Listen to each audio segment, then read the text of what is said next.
Assalamualaikum warahmatullahi wabarakatuh. Halo pemirsa TV Peduli dimanapun Anda berada. Senang sekali kami berdua hadir kembali menyapa aktivitas Anda untuk saat ini, tentunya dalam program kesayangan Anda, Apa Kabar Pare-Pare.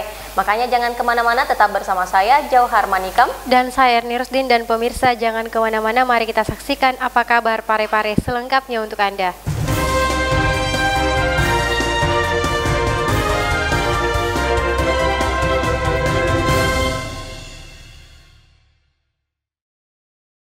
Kita mulai informasi pertama pemirsa. Untuk menerapkan adaptasi kebiasaan baru seperti wajib menggunakan masker saat beraktivitas guna mencegah penyebaran COVID-19, Polsek Ujung menggelar patroli Kamtibmas dan imbauan pencegahan yang dipimpin langsung Kapolsek Ujung Kompol Muhammad Aris. Berikut kita simak informasi selengkapnya.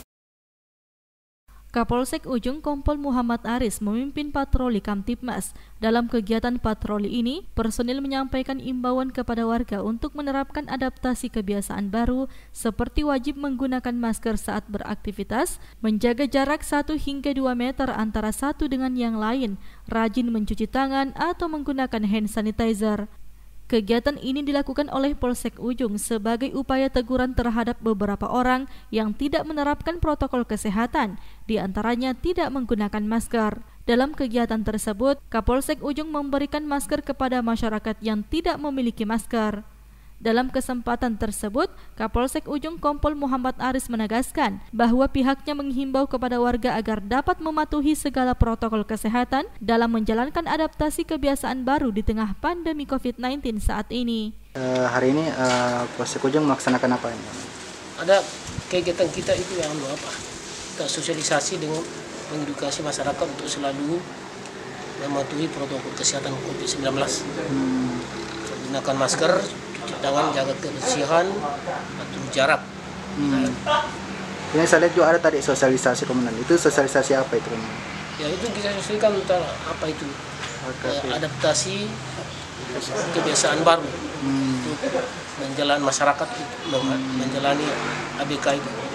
Ini tadi ada juga beberapa masyarakat yang tidak menggunakan masker. Ya, ada masyarakat kita temukan, kita bantu berikan masker.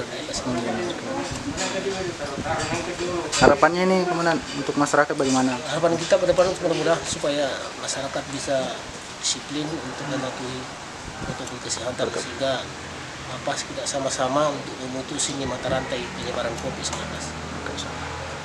Andi TV Peduli mengabarkan. Pemirsa, dengan tetap mengikuti prosedur protokol kesehatan, pemilihan Ketua Karang Taruna tingkat kelurahan kembali digelar.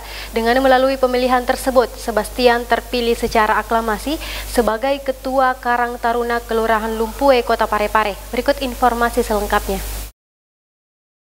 Setelah sebelumnya sempat terhenti akibat pandemi COVID-19, pemilihan Ketua Karang Taruna tingkat kelurahan kembali digelar. Meski pemilihannya dilakukan secara tatap muka, namun proses pemilihannya tetap mengikuti prosedur protokol kesehatan yang ketat, di antaranya mencuci tangan, menjaga jarak, yang terpenting menggunakan masker.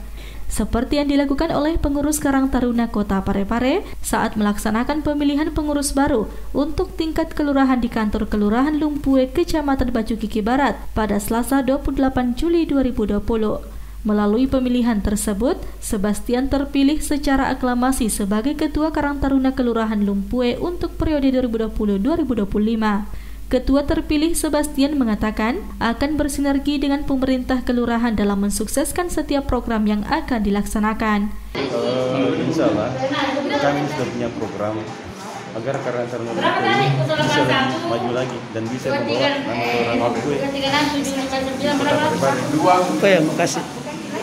Andi TV Peduli mengabarkan. Masih bersama kami dalam Apa Kabar Pare-Pare, pemirsa. Kondisi penataan yang baik, lingkungan perumahan dan ruang terbuka hijau serta beberapa aspek pendukung lainnya mendapatkan pengakuan dari tim penilai. Pemerintah Kota Pare-Pare optimis mampu meraih penghargaan Piala Adipura. Setelah melalui penilaian tahapan pertama dalam kebersihan kota, pemerintah Kota Pare-Pare optimis dapat mempersembahkan penghargaan dan Piala Adipura di Kota Habibie ini. Penghargaan di bidang kesehatan tersebut diyakini Dinas Lingkungan Hidup Kota Parepare dapat diraih. Pasalnya, penilaian pertama yang menonjol dengan memerhatikan kondisi lingkungan perumahan, pengomposan ruang terbuka hijau atau RTH, perairan lepas, dan tempat pembuangan akhir atau TPA ini mendapat pengakuan sangat baik oleh tim penilai. Informasi ini diungkapkan PLT Kepala DLH Kota Parepare. Syamsuddin Taha menjelaskan, berbagai upaya telah dilakukan untuk meraih penghargaan di bidang lingkungan hidup. Untuk itu Dinas Lingkungan Hidup dalam keseharian ini membersihkan yang utama saluran dan jalan di tim penilai adipura. Jadi untuk setiap Jumat dalam rangka Jumat bersih. Di lain pihak setiap hari teman-teman secara lintas sektor antara dinas kembali untuk membersihkan saluran maupun kondisi-kondisi taman yang ada. Penilaian tahun 2019 tahapan sekarang kami tunggu sisa pengumumannya, tapi dari informasi belum ada kejelasan kapan pengumuman. Tapi kami kemarin rapat koordinasi dengan Lingkungan Hidup Provinsi bahwa berubah tahapan penilaian pura mulai Januari sampai Desember. Jadi sehingga teman-teman dari daerah mendorong Dinas Provinsi untuk mengkoordinasikan dengan Kementerian Lingkungan Hidup dan Kehutanan bagaimana hasil kerja teman-teman tahun 2019 ini. Semoga ada hasil yang bisa dapatkan. Sri Ayu, TV Peduli mengabarkan. Pemirsa, kita ke informasi selanjutnya. Jelang Hari Raya Idul Adha, sidak terus dilakukan oleh Dinas Pertanian, Kelautan, dan Perikanan Kota Parepare guna memeriksa kualitas daging sapi dan ayam yang dijual di pasaran, seperti yang dilakukan di Pasar Semi Tradisional Modern Lakesi. Berikut informasi selengkapnya. Dinas Pertanian, Kelautan, dan Perikanan Kota Parepare turun melakukan inspeksi mendadak di Pasar Lakesi Kota Parepare untuk mengecek kualitas yang dijual jelang Hari Raya Idul Adha. Sidak yang dilakukan guna memeriksa kualitas daging sapi dan ayam yang dijual di pasaran. Dari hasil pemeriksaan di lapangan dengan melibatkan dokter hewan, tidak ditemukan adanya daging yang berformalin. Dalam sidak tersebut, sebanyak 54 sampel daging diambil, yang terdiri dari 22 sampel daging ayam dan 32 sampel daging sapi.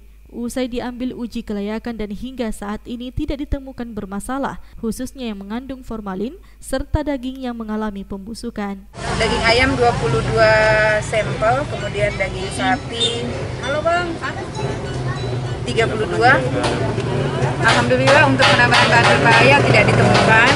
Erwin, TV Peduli mengabarkan. Masih bersama saya Johar Manikam dalam Apa Kabar Parepare untuk edisi kali ini. Pemirsa, meski tidak mengalami kelonjakan harga, namun permintaan daging sapi jelang perayaan Hari Raya Idul Adha terpantau menurun dibandingkan tahun lalu. Menjelang Hari Raya Idul Adha 1441 Hijriah yang jatuh pada Jumat mendatang, harga daging di Pasar Lakesi Kota Parepare tergolong normal. Harga daging sapi per kilogram berkisar 110.000 per kilonya. Hal tersebut dijelaskan Kepala Dinas Pertanian, Kelautan, dan Perikanan Kota Parepare Wildana yang terjun langsung mengecek ketersediaan daging, khususnya daging sapi menjelang Hari Raya Idul Adha. Wildana menyatakan, untuk harga daging sapi tahun ini tidak mengalami kelonjakan harga, sementara untuk stoknya sendiri juga terbilang cukup aman, meski pembelian daging sapi di pasar ini terbilang menurun dibandingkan dengan tahun-tahun kemarin dikarenakan faktor ekonomi masyarakat yang menurun selama masa pandemi COVID-19 saat ini. Alhamdulillah untuk saat ini harga daging sapi tidak mengalami kenaikan harga. Harganya berapa? Harganya 110 per kilo dan alhamdulillah juga stok cukup ya, bahkan surplus. Erwin, TV Peduli mengabarkan.